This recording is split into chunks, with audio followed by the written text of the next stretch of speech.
This is the actress Stella Stevens. You'll recognize her as Hildy in The Ballad of Cable Hogue with Jason Robards, and Linda Rogo in The Poseidon Adventure. Not to mention Robin Gantner in Girls, Girls, Girls with Elvis. Stella Stevens was born Estella Caro Eggleston in Yazoo, Mississippi on October the 1st, 1938. Her parents, Thomas and Dovie Caro Eggleston, moved to Memphis, Tennessee when Stella was 4 years old. Thomas was an insurance salesman, and Dovie worked as a nurse. Stella is an only child. Here she is sitting on the porch at 328 Carrington Road, a few doors east of South Highland in Memphis.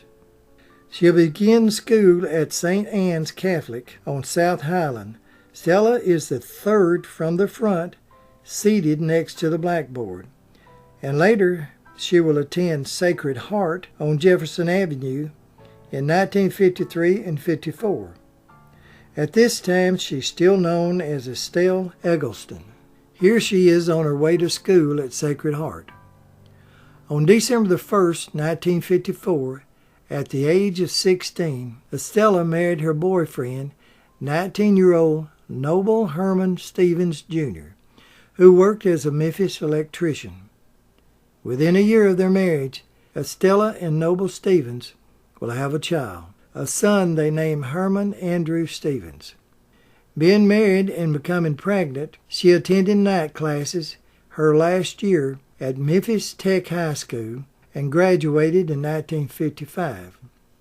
Now, I graduated from Memphis Tech in 1962 and remember them having adult classes at night. I also remember walking past Sacred Heart every day on my way to Tech, only a few blocks away. After graduation, she attended classes at Memphis State. There she became interested in acting and modeling. Here she is in the college play Bus Stop. The Memphis Press-Temperature gave her a favorable review, and at the same time, she was modeling at the Goldsmith department store Tea Room. The story goes that a press agent from United Artists told her if you could get to New York while he was still there, he would introduce her to executives at 20th Century Fox. Her parents had hoped that she would get acting out of her system and settle down in Memphis like she was supposed to. By this time in 1957, Estella had filed for divorce from Noble Stevens on the grounds of mental cruelty. It wasn't as bad as it sounded. In those days, mental cruelty was commonly used for divorce. There was no such thing as a non-contested divorce.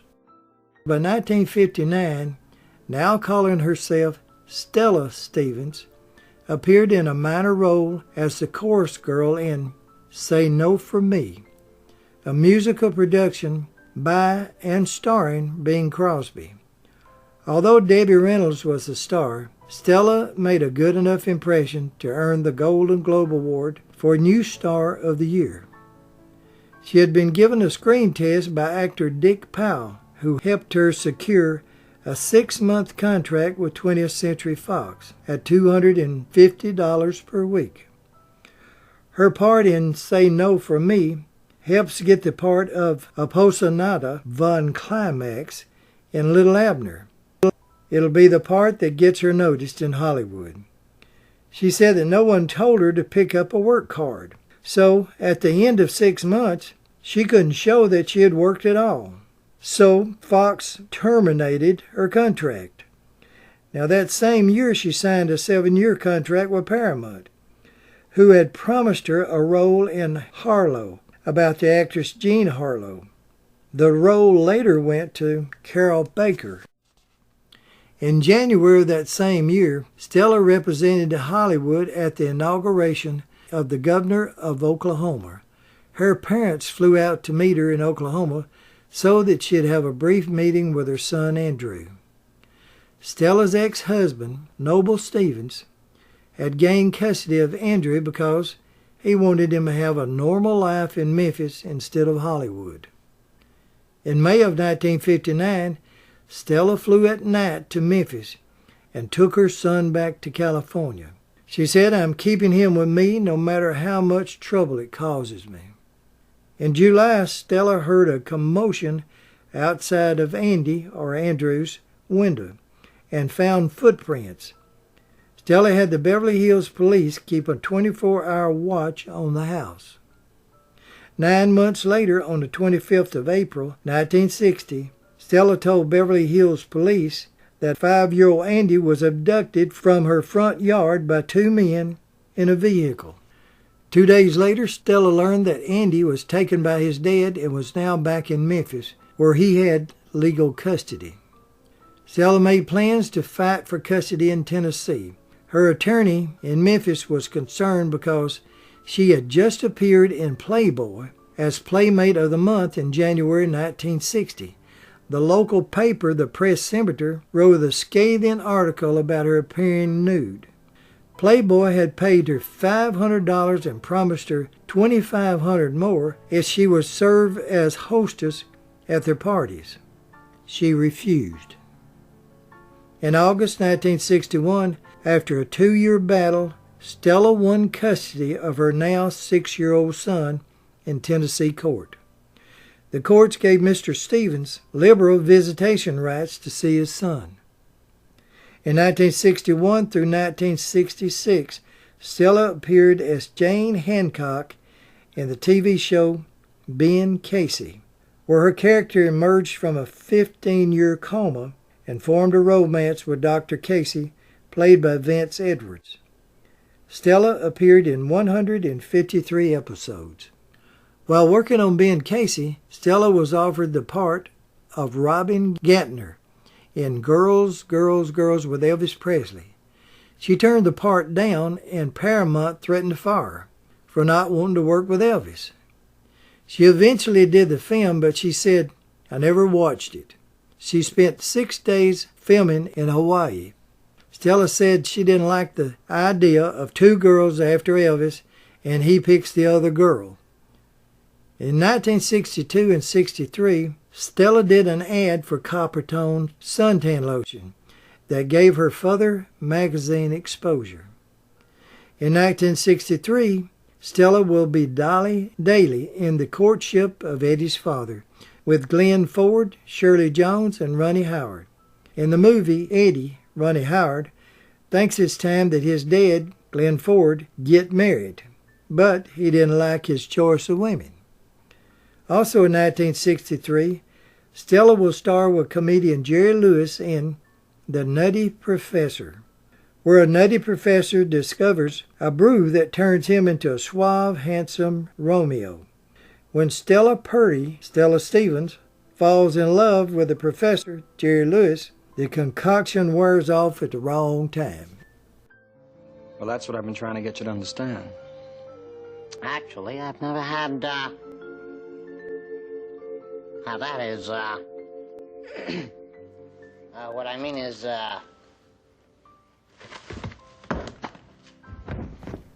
The next year, 1964, Stella, along with Glenn Ford, will be in Advance to the Rear, a light-hearted Western comedy about a Union ragtag misfit group of soldiers assigned to protect a U.S. Treasury transport. Complicating their plans is Martha Lou Williams, Stella Stevens, a Confederate agent pretending to be a lady of the evening. You don't know anything about me. Well, I know you're a spy. That's a lot to know about somebody these days. You're betting with your life, Captain. Now I know where you are when I decide to marry you. Also in 1964, Stella will sign a contract with Columbia Pictures. In April 1965, Stella purchased a new home for herself and her son, a graystone at 2180 Coldwater Canyon Drive in the exclusive district of Beverly Hills. Also in 65 and 68, Stella will again be published in Playboy. During the 1960s, Stella Stevens was the most photographed woman in the country. During the 60s, Stella hired a cook and a maid who called herself Kitten Neverdo. After leaving Stella's employment, Kit Navidu become an actress and porn star.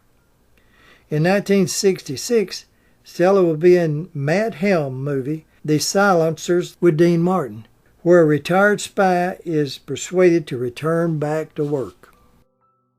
Goodbye. Goodbye. Oh, I'm terribly sorry. Oh, please forgive me. I'm sorry. Oh. Oh, I'm sorry. Oh. Eddie, fix me a Bloody Mary with real blood. In 1966, she will again appear in another movie with Dean Martin. It's called How to Save Your Marriage and Ruin Your Life.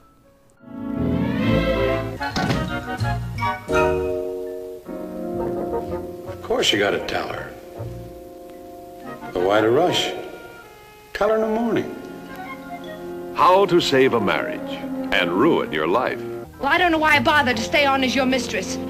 You are not my mistress. It's over. I sent you that note. I am not a public utility you can turn off with a note. Will you stop yelling? You wanted me, you've got me until I'm ready to call it off. In 1969, Stella will star in The Mad Room with her real-life lover, actor Skip Ward. Their romance began in 1967 and lasted 1 year after The Mad Room and will end in 1970. Also in 1969, Stella will send her son Andy back to his grandparents in Memphis until police find the killer of Sharon Tate and her house guests. Hollywood stars was all in a panic, thinking they might be next. Things went back to normal after Charles Manson and the Manson family was arrested and prosecuted. The next year in 1970, Stella played Hildy in one of my favorite movies, The Ballad of Cable Hogue, with Jason Robards. This time, director Sam Peckinpah steps out of his usual genre of Western violence to a comic trail about a hobo prospector who's left in the desert for dead. While crawling out of the desert, he discovers water, more valuable than gold. Ain't had no water since yesterday, Lord. Getting a little thirsty. Just thought I'd mention it. Amen. Hildy, the town prostitute, becomes more than the usual hooker with a good heart. She becomes the first woman live west of the Pecos, and the scene where Cable traps his old enemies, Strother Martin and L.Q. Jones, in a hole and throws rattlesnakes in on them is priceless. Where is he? Well, why in the hell don't you take a look?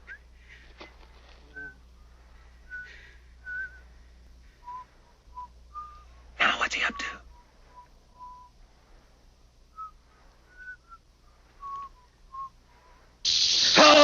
Oh, take that. Oh, my God. Taggart, help me. Taggart, you tell me, Taggart.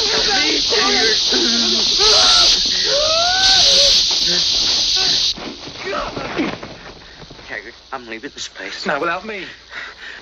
Hold up there, boys. Peckinpah filmed the movie Cable Hogue in the Nevada desert. When they were unable to film because of bad weather, they would all go to the local bar and ran up a $70,000 bar bill. The filming went 19 days over schedule and $3 million over budget.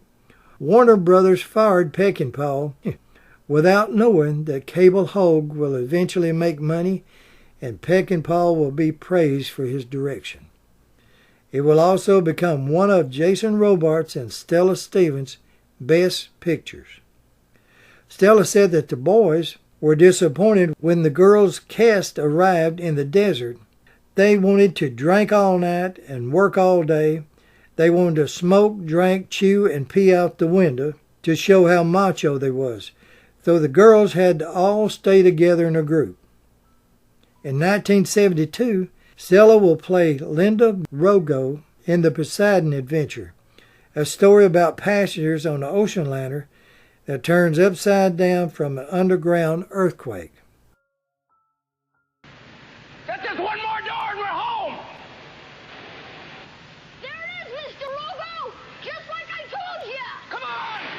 The little bastard was right.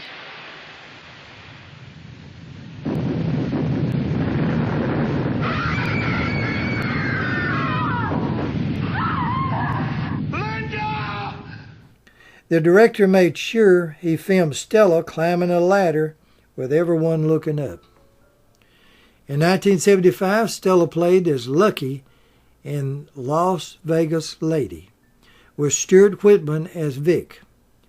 Lucky and two girlfriends plan a heist from a Las Vegas casino. This will be the first of 4 films that Stella will be in with her son Andrew Stevens. Andrew, in real life, becomes an executive producer, actor, and director. He'll be president of an entertainment group that will produce over 200 films. In 1978, Andrew married actress Kate Jackson. He was 23 and she was 29. Stella said that Kate seemed to love her son, and I know he loves her. However, the marriage was short-lived and they divorced in 1981.